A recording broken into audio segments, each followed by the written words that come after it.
Kenaikan Tuhan Yesus adalah jaminan kepastian masa depan kita. Amin. Kenapa kok begitu? Saya katakan kepada saudara sekali lagi, karena dia yang sudah menjadi pelopor untuk naik ke surga. Karena dia rumahnya di sana. Jadi hari ini kematian bukan bagi kita, bukanlah sesuatu yang menakutkan. Amin. Kematian bagi orang percaya adalah pulang ke rumah Bapa.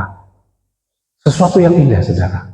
Bagi saudara dan saya, hari ini yang hidup di bumi saja, yang sementara, saudara berani menginvestasikan semua kebutuhan saudara. Betul. Saudara menginvest rumah, saudara invest emas, saudara invest apa lagi? Tabungan. Itu yang sementara saja saudara mau melakukannya. Bahkan kalau hujan beledekan pun, kita tetap bekerja, tidak berhenti. Anehnya, kalau hujan beledekan, hujan kemarin saya tidak datang. Aneh ya. Saudara, berarti pemahaman kita belum terbuka dengan baik. Makanya hari ini kita mau menginvestasikan hidup kita, hati kita ubah. Sekarang memang kita sudah berinvestasi di bumi, nggak salah.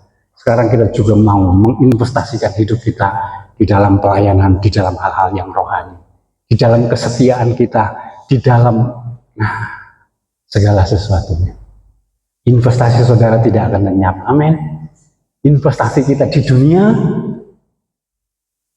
tidak dibawa kalau mati. Ya, dia tetap tinggal di bumi. Dia tidak kemana-mana. Dia tidak menyertai saudara. Tapi investasi kita di dalam kerajaan surga akan kita bawa sampai di dalam kekekalan. Amin. Yohanes 14 ayat 1-3 kita baca sama-sama.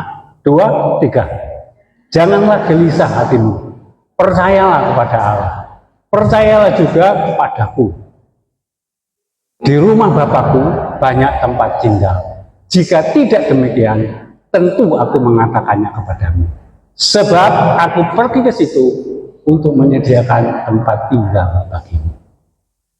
Dan apabila aku telah pergi ke situ dan telah menyediakan tempat bagimu, aku akan datang kembali dan membawamu kamu ke tempatku, supaya di tempat di mana aku berada, kamu pun berada. Sebelumnya, Kisah Rasul 1 ayat 9-11. Sesudah ia mengatakan demikian, terangkatlah ia disaksikan oleh mereka dan awan menutupinya dari pandangan mereka. 10. Ketika mereka sedang menatap ke langit, waktu ia naik itu, tiba-tiba berdirilah 2 orang yang berpakaian putih dekat mereka. 11. Dan berkata kepada mereka, hai orang-orang Galilea, mengapakah kamu berdiri melihat ke langit? Yesus ini yang terangkat ke surga, meninggalkan kamu, akan datang kembali dengan cara yang sama. Seperti kamu melihat dia naik ke surga. Menurut dunia, kata harapan berarti sesuatu yang belum pasti. Betul ya? Hingga lagu di dunia mengatakan, harapan tinggal harapan, engkau bohong dengan janjimu. Itu harapan di dunia, berbeda. Tetapi menurut Allah, harapan itu berarti menurut Allah harapan adalah kepastian yang tidak bisa digagalkan, hanya menunggu waktu. Amin. Loh, harapan diberikan oleh Allah kepada kita itu kepastian. Apa yang kuucapkan tidak ada sesuatu pun yang bisa menggagalkan. Harapan itu aku tahu dalam hatimu. Harapan itu digaungkan sejak lama, tetapi begitu terasa ketika bangsa Israel ada di dalam penjajahan Romawi. Mereka mengharapkan Mesias datang untuk membebaskan mereka. Saudara, itulah Tuhan memberi pengharapan. Mesias akan datang untuk membebaskan umatnya. Nah, saudara, kelahiran Tuhan Yesus tidak pernah bisa digagalkan oleh apapun. Harapan itu nyata. Pembebasan datang pada waktunya. Amin. Pengharapan saudara adalah pengharapan yang pasti di dalam kehidupan ini. Karena Tuhan Yesus yang memberikan pengharapan. Itulah yang membuat kita tetap kuat. Apa sekarang pengharapan orang percaya terbesar? Apa harapan saudara yang paling besar? Menjadi kaya? Ya, saudara akan kaya nanti di dalam kerajaan surga. Semuanya tidak ada yang miskin. Pengharapan orang percaya terbesar adalah kedatangan Tuhan yang kedua kali. Amin. Pengharapan terbesar kita. Dia akan datang dengan segala kemuliaan. Dia tidak lagi datang sebagai bayi yang lemah di kandang di palungan Bethlehem, tapi dia akan datang dengan segala kekuatan dan kemuliaan. Akan memancarkan kemuliaan Allah dari timur ke barat. Dan semua orang akan menyaksikan kedatangan Tuhan Yesus. Kita pribadi lepas pribadi mempunyai pergumulan masing-masing. Tapi percayalah, Allah yang memegang tanganmu adalah Allah yang penuh dengan kasih. Amin. Allah yang akan menguatkan kita melewati segala pergumulan hidup kita. Jadi karena harapan itu membuat kita bisa berani melewati penderitaan yang panjang, karena kita punya harapan ke depan. Hidup kita akan berubah 180 derajat. Amin. Kedatangan Tuhan Yesus kedua adalah harapan terbesar yang penuh dengan kepastian. Itu pengharapan yang diberikan Tuhan Yesus. Kenapa kok menunggu waktu? Tuhan menunggu kesadaran kita, membuka wawasan kita, supaya hidup kita mulai hari ini menginvestasikan dalam hal-hal rohani. Dan kedatangan Tuhan Yesus kedua adalah kepastian untuk membebaskan kita dari banyak masalah di dunia yang penuh air mata. Hidup kita di dunia ini, saya tahu, penuh dengan air mata. Amin. Tapi dia mengajak kita untuk tinggal bersama-sama di dalam kerajaan surga. Luar biasa, saudara. Inilah harapan dan penghiburan terbesar bagi kita untuk tetap semangat menjalani hidup tetap benar. Ya, di tengah-tengah arus ketidakbenaran. Kita hidup di tengah-tengah arus ketidakbenaran itu nggak mudah, saudara. Kalau saudara berenang di kali, sulit nggak kalau melawan arus? Nah, sama seperti hidup kita hari ini, ketika kita mau hidup benar di tengah-tengah ketidakbenaran, itu sangat sulit. Roh Kudus diutus karena kenaikan itu untuk menguatkan saudara dan saya melewati kehidupan di dunia yang penuh dengan masalah. Dunia boleh berguncang, dunia boleh banyak penderitaan, dunia boleh ada air mata, tetapi Tuhan berjanji yang memberi pengharapan bagi kita. Kita akan bersama-sama dengan Dia di tempat yang tidak ada air mata. Dan saudara, Tuhan Yesus naik ke surga membuat tanda luka-luka penyalibannya. Mungkin kita berpikir, apakah Tuhan Yesus tidak bisa menghilangkan tanda-tanda penyalibannya? Bisa. Dia Tuhan yang Maha Kuasa. Kok kalau saudara dan saya ketika bekas luka kita tidak bisa menghilangkan kecuali dioperasi plastik, ganti kulit. Nah, kita aja bisa kok menghilangkan. Apalagi Tuhan yang penuh Maha Kuasa.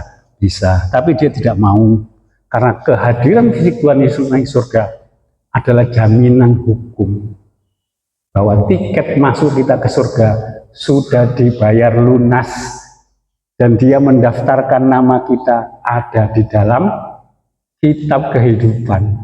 Jadi ketika kita melihat nanti di surga, kita bisa melihat Tuhan Yesus dengan tubuh kemuliaannya tetap sama pakai lubang paku. Dan itu tidak pernah dihapus. Ketika Dia datang kedua kalinya bagi orang yang tidak percaya, Dia akan mengenalinya dan merapatnya. Kita sudah menolak Dia. Kalau di dunia, yang menyediakan tempat siapa? Kalau rajanya itu butuh tempat, pejabat tinggi, kepala, presiden, bupati, gubernur, yang menyediakan tempat siapa? Rakyatnya, pelayannya. Namun di surga, siapa yang menyediakan tempat bagi kita?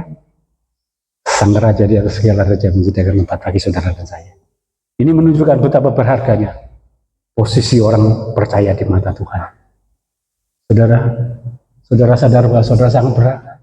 Saudara sangat berharga karena Tuhan melayani dan menyediakan kehidupan saudara. Bahkan Dia mau mati bagi saudara.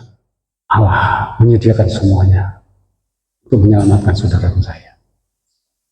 Jangan sampai nama kita terhapus dalam kitab kehidupan.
Dan berkat-berkat jasmani yang berlimpah-limpah akan melihara kehidupan saudara dan saya. Mulai hari ini sampai Maranatha. Terima kasih Tuhan. Semuanya kami terima dalam persekutuan dengan Allah Bapa dan Putranya yang tunggal, Yesus Kristus Tuhan kita. Dan Roh Kudus menjamin saudara dan saya akan menikmati setiap janji-janji Allah. Di dalam nama Tuhan Yesus, yang percaya boleh katakan